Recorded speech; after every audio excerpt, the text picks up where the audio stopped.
Welcome to our channel. Today we how to transfer chart of accounts from Xero to QuickBooks step by step clearly. Begin by preparing your Xero chart of accounts for export. Log into your Xero account and navigate to the Accounting tab. Select Chart of Accounts from the drop-down menu. Review your chart of accounts to ensure accuracy. Export your chart of accounts by clicking on the Export button. Choose the appropriate file format, usually CSV or Excel. Save the exported file to a familiar location on your computer. Next, log into your QuickBooks account. Navigate to the Settings gear icon located in the upper right corner.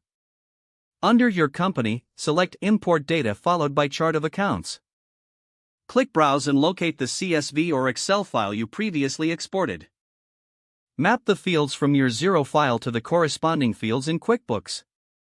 Ensure that all account types and settings are correctly aligned. Review your mappings to avoid any discrepancies. Once confirmed, click on the Import button to begin the transfer. Wait for the import process to complete, which may take a few moments. Once done, review the chart of accounts in QuickBooks for accuracy. Make any necessary adjustments to account settings or classifications.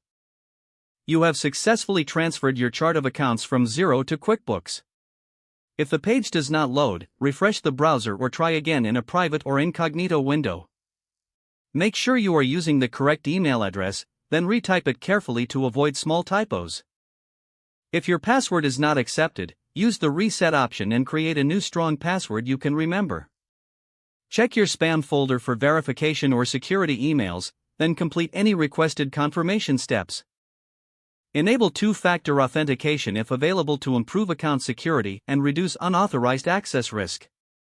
After signing in, review your profile details so your contact information and settings are accurate and current. If you see an error message, note it down and try again after restarting your device and internet connection. Log out when you finish, especially on shared devices, to keep your account and payment information secure. If the page does not load, refresh the browser or try again in a private or incognito window. Don't forget to like this video and subscribe to our channel for more step-by-step tech guides.